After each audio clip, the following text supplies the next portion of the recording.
കുറച്ച് പൊക്ക് തട്ട്.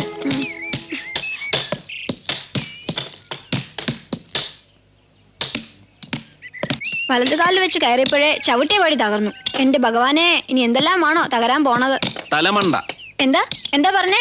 അല്ല, ഇന്നലെ വീണപ്പോ എന്റെ തലമണ്ട തകർന്നു എന്ന് പറയായിരുന്നു. അത് സാരമില്ല, അതിനകത്തൊന്നും ഇല്ലല്ലോ. അത് ശരിയാ, നമ്മുടെതാണെങ്കിൽ കുറച്ച് കളിമണ്ണെങ്കിലും ഉണ്ടാവുമല്ലോ. എന്തായത് എല്ലാവരും ചോപ്പും അരിവാളും ചുറ്റിയൊക്കെ ആയിട്ട് വല്ല പ്രകടനവും മറ്റോ ഉണ്ടോ? പ്രകടനമുണ്ട്. ഇപ്പോഴല്ല, വൈകിട്ട്. തലകുത്തി മറിച്ചില്, ഒറ്റക്കാല നിപ്പ്. വൈകിട്ട് വന്നാ കാണാം. ടിക്കറ്റ് സൗജന്യ. ദേ നിൽക്കണു അഭ്യാസി. ഓ പിന്നെന്താ, ഞാൻ റെഡി. പക്ഷെ ഇപ്പൊ ഈ മനുഷ്യന്മാരുടെ അഭ്യാസങ്ങൾക്ക് വലിയ മാർക്കറ്റിലെന്നാ കേൾക്കുന്നത്. ഈ സർക്കസുകാരുടെ പോസ്റ്റർ കാണാറില്ലേ? പ്രകടനം മുഴുവൻ കൈയടക്കി വെച്ചിരിക്കുന്നത് ചിമ്പൻസികളും സിംഹവാലിനും ഒക്കെ. ഇനിയിപ്പോ ഏതായാലും അതിനൊരു കുറവും ഉണ്ടാവില്ല.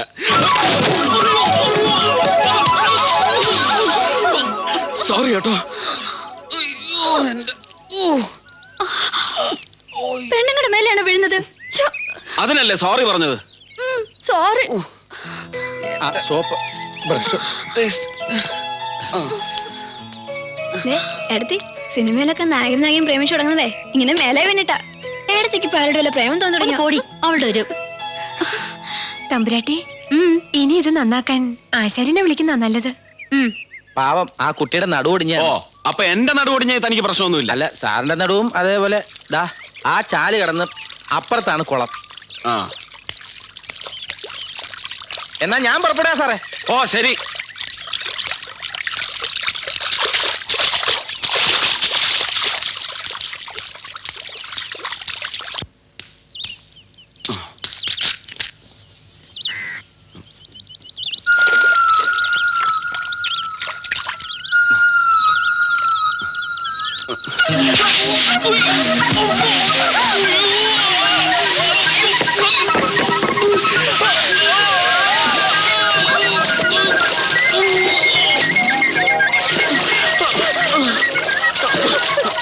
അയ്യേ, എന്താ ഇത്? ഞാൻ വീണതാ.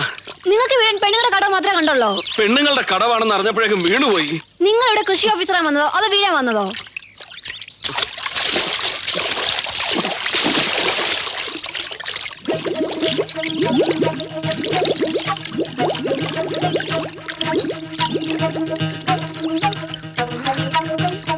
അയ്യോ, ചത്തുപോയോ?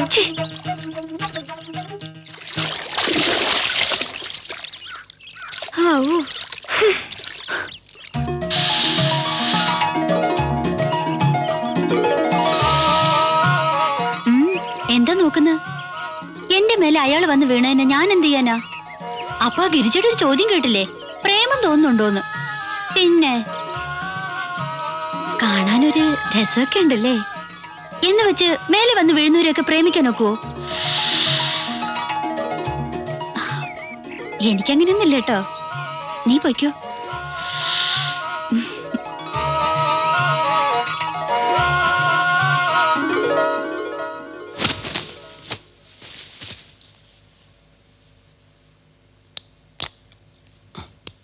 കറണ്ടില്ലേ?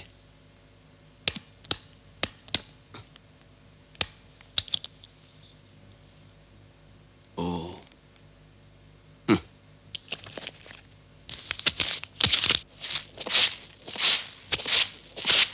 ഒരു കത്തി തരൂ. ആ കത്തി ഒന്ന് മേടിച്ചു തരാൻ. പേടിക്കണ്ട, വെട്ടാനും കുത്താനും ഒന്നും അല്ല. മോളിലത്തെ സ്വിച്ച് ബോർഡ് ഒന്ന് അഴിച്ചു തന്നാക്കാനാ. കറണ്ട് ഇല്ല, പിന്നെന്തിനാ സ്വിച്ച് ബോർഡ് ഒന്നാക്കുന്നത്? ഓ, നിങ്ങളുടെ നാട്ടിൽ ഒരിക്കൽ കറണ്ട് പോയ പിന്നെ വരത്തില്ല? ഇലക്ട്രിക് കണക്ഷൻ ഉള്ളിടത്തൊക്കെ വരും. മനസ്സിലായില്ല. ഇലക്ട്രിസിറ്റി ബോർഡുകാര് ഈ വീട്ടിലെ ഫ്യൂസ് ഒരുക്കൊണ്ട് പോയിട്ട് വർഷം 2 കഴിഞ്ഞു. ഇവിടുത്തെ വയറിംഗ് മുഴുവൻ മാറ്റിയാലേ കറണ്ട് തരുന്ന അവർക്ക് വാശി. അങ്ങനത്തെ കറണ്ട് വേണ്ടെന്ന് ഞങ്ങൾക്കും വാശിയായി. ദേ, വെറുതെ കത്തിയും വാളൊക്കെ കൊണ്ടുപോയിട്ട് വിഡിതം കാണിക്കല്ലേ. കത്തി അണ്ണ എന്നോട് ചോദിച്ചേ ടോമി ആയിട്ട് എന്താണെന്ന്. എന്നിട്ട് ഒന്ന് വെറുതെ. ഇത് തൂത്തുവാരാനും വെള്ളം കോരി വെക്കാനും ഒരാൾ വേണമെന്ന് പറഞ്ഞില്ലേ, അതിനുവേണ്ടി ഞാൻ വിളിപ്പിച്ചതാ. ഓ, ഇന്നത്തേക്ക് എത്രയും മതി, കുട്ടി പൊയ്ക്കോളൂ. ഞാൻ ഇവിടെ വരുന്നതിന് മുമ്പ് തന്നെ ഈ നാട്ടിലെ വിശേഷങ്ങൾ ഒത്തിരി വായിച്ചറിഞ്ഞിരിക്കുന്നു. വിവാഹം കഴിക്കാത്ത അമ്മമാര് ഇവിടെ ഒരുപാടുണ്ടെന്ന്. ഓഫീസിലെ തൂപ്പ് ജോലി കൂടി കൊടുത്തപ്പോൾ ടോമിയുടെ മോഹം കുറച്ചുകൂടെ എളുപ്പമായി അല്ലേ? അയ്യോ സാറിനെ തെറ്റിദ്ധരിച്ചിരിക്കുക. താളുവിനെ ഞാൻ നശിപ്പിക്കില്ല. കല്യാണം കഴിക്കും. ആദ്യം എൻ്റെ അമ്മയും പെങ്ങളെയും കണ്ടുപിടിക്കണം. അത് കഴിഞ്ഞിട്ട് കല്യാണം. സാറിന് എന്നെ വിശ്വസിക്കാം. എൻ്റെ കഴുത്തിന് ജീവനുണ്ടെങ്കിൽ ഞാൻ താളുവിനെ കെട്ടും. എങ്കിൽ ചെറുവണ്ണൂർ കൃഷിഭവനിലെ പാർട്ട് ടൈം സ്വീപ്പറുടെ ജോലി ടോമിയുടെ താളുവിന് ഉറപ്പിച്ചിരിക്കുന്നു. കേസ് അന്വേഷിക്കാൻ വന്ന ഞാൻ ഇവിടെ സ്ഥിരതാമസമാക്കി SI അറിഞ്ഞു എന്ന് പറയുന്നത് കേട്ടു. സ്നേഹമുള്ള ഭർത്താക്കന്മാർ അങ്ങനെയാണെന്ന് ആ SIയോട് പറഞ്ഞേക്ക്. ഞാൻ സ്റ്റേഷനിൽ പോയിട്ട് വന്നിട്ട് കിഷോറെ, നിന്നോട് ഞാൻ പറഞ്ഞിട്ടുണ്ട് ഡാഡിനെ വിളിക്കാവൂന്ന്. പറഞ്ഞ അനുസരിക്കില്ല അല്ലേ? അതെങ്ങനെ നിങ്ങളുടെ അതേ സ്വഭാവം അവനും കിട്ടിയിരിക്കുന്നത്. സോപ്പ്, ചേർപ്പ്, കണ്ണാടി, കരിവള, തരിവള, കുപ്പിവള, വളകൾ, മാലകൾ, സോപ്പ്, ചേർപ്പ്, ആ മധുര 17ന്റെ മണിമുറ്റത്ത് പടച്ച തമ്പുരാന് മനുഷ്യന്മാരെ ഹാല് ഇത്രേ ഉള്ളൂ. അല്ല ഓമനെ, നീ പറഞ്ഞ മറ്റേ കരിമണിമാലുണ്ട്, വേണോ? തന്റെ മണി ഇങ്ങനെയൊന്നും വേണ്ട, പോടാ അവിടുന്ന്. വലിയ ദേഷ്യക്കാരനാ. ഇപ്പൊ പോയിക്കോ, ഞാൻ പിന്നെ അല്ല വാങ്ങിക്കാം. ഓമനെ, ഈ ഹോട്ടലിനൊക്കെ എന്തെങ്കിലും തിന്നാലേ പൈസ അല്ലെങ്കിൽ വിറക് കിറിക്കുക, വെള്ളം കോരിക്കലൊക്കെ ഉണ്ട്. ഇത് അതുപോലത്തെ അഡ്ജസ്റ്റ്മെന്റ് ആണോ? ഇത് അതൊന്നും അല്ല, എന്റെ ഹസ്ബൻഡാ. എന്ത് വേണ്ട? വളകൾ, മാലകൾ, സോപ്പ്, ചീർത്ത്, മൂർച്ചയുമില്ല.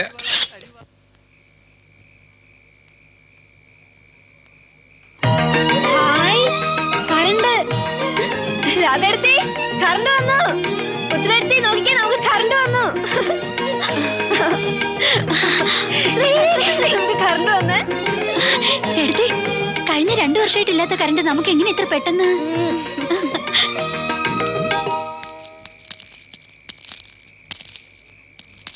വല്യമ്മ നല്ല ആളാ. ഞങ്ങളോട് ആരോടും പറയാതെ ഇലക്ട്രിസിറ്റി ബോർഡിൽ പോയി പണം കിട്ടി ഇല്ലേ? ഞാനല്ല, ശിവൻകുട്ടി സാറാ പണം കെട്ടിയത്. കെട്ടിക്കഴിഞ്ഞിട്ടാ ഞാൻ അറിഞ്ഞത് തന്നെ. ഈ ബാധ്യതകളെല്ലാം കൂടി. പിന്നെ റീവയറിങ്ങിന്റെ പ്രശ്നം കൊണ്ട് മാത്രമല്ല ഫ്യൂസ് ഊരിയത്. 2000 രൂപ കുടിശ്ശിക അടയ്ക്കാനുണ്ട്. അത് 4 വട്ടമായിട്ട് അടയ്ക്കണം. 2 ഗഡു ഞാൻ അടച്ചു. പിന്നെ പുതിയ meter, main switch, earth wire, bulb എല്ലാം കൂടി 1000. മൊത്തം 2000 രൂപ. ദാ പിടിച്ചോ. ആ ഫ്യൂസ് കുത്താമെന്ന ലൈൻമാൻ ഇവിടെ ഒരു കാർഡ് തന്നെന്ന് പറഞ്ഞല്ലോ, അതെവിടെ? ഫ്യൂസ് കുത്താൻ വന്ന ആളെ കണ്ടില്ല. ഞങ്ങൾ ആരും ഇവിടെ ഇല്ലായിരുന്നു. അത് ഞാൻ അറിഞ്ഞുകൊണ്ട് തന്നെ. പണം അടയ്ക്കുന്നത് ഞാനാണെന്ന് അറിഞ്ഞാൽ ഫ്യൂസ് കുത്താൻ വരുന്നവരുടെ ഫ്യൂസ് നിങ്ങൾ എടുത്താലോ എന്ന് പേടിച്ചിട്ടാ. ഇപ്പൊ വിഡിത്തം പറ്റിയ ആർക്കാണെന്ന് വല്ല പിടിയും കിട്ടിയ?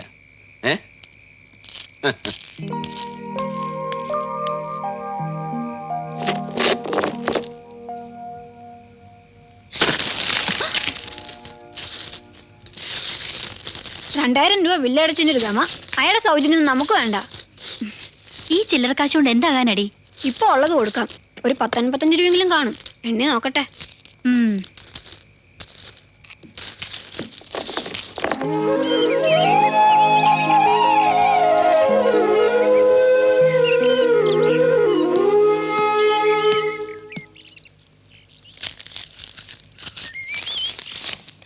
നിങ്ങൾ ഇലക്ട്രിസിറ്റി ഓഫീസിൽ കൊടുത്ത തുകയിൽ വരവ് വെച്ചോളൂ.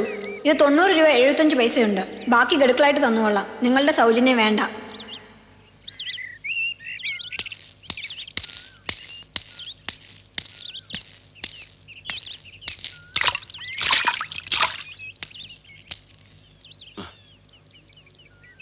കാശ് ഇൻസ്റ്റാൾമെന്റ് ആയിട്ട് പിരിക്കുന്നത് ഞാനല്ല, ഇലക്ട്രിസിറ്റി ബോർഡാ.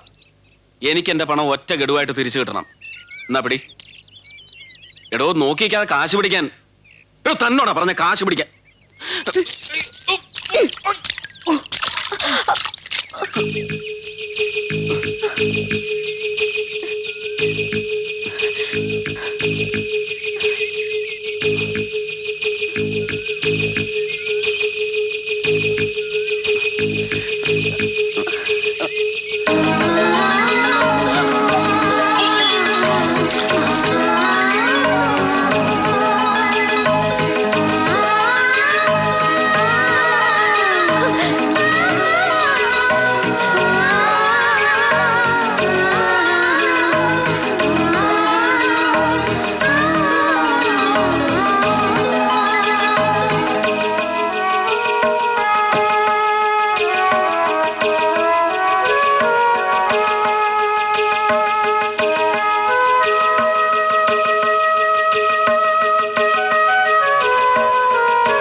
അപ്പുവേട്ടാ അപ്പുവേട്ടാ എന്താ കുട്ടി മോളിലുള്ള ആളുടെ കയ്യിൽ നിന്ന് ആ കുങ്കുമം വീക്കിൽ എന്ന് വാങ്ങിത്തരുമോ? അത്രേ ഉള്ള വിട്. അതെ, മോളിലുള്ളയാള് കള്ളനാണോ കൊലപാതകയാണോ എന്നറിയാതെ എങ്ങനെയാ വാരിക ചോദിക്കുന്നത്? പിന്നെ മോളിലുള്ളയാള് വാങ്ങിയ വാരിക മോളിലുള്ളയാളിനെ വായിക്കാനുള്ളതാ, അല്ലാതെ വിവരമില്ലാത്ത പൈങ്കിളിക്കാർക്ക് വായിക്കാനുള്ളതല്ല. കേട്ടാ? വാ. വിഷമിക്കണ്ട, വെറുതെ പറഞ്ഞതാ. മോശമായിപ്പോയി, പാവം പിള്ളേര്. പാവോ? ആ രാധ എന്ന് പറഞ്ഞ കുട്ടിയുണ്ടല്ലോ, കുറച്ച് തലക്കനമുള്ള കൂട്ടത്തില. പറഞ്ഞു കേട്ടില്ലേ? മോളിലുള്ളയാള് എല്ലാരും വിളിക്കുന്ന പോലെ സാറെന്നോ ഏട്ടാന്നോ ഒക്കെ വിളിച്ചാലെന്താ?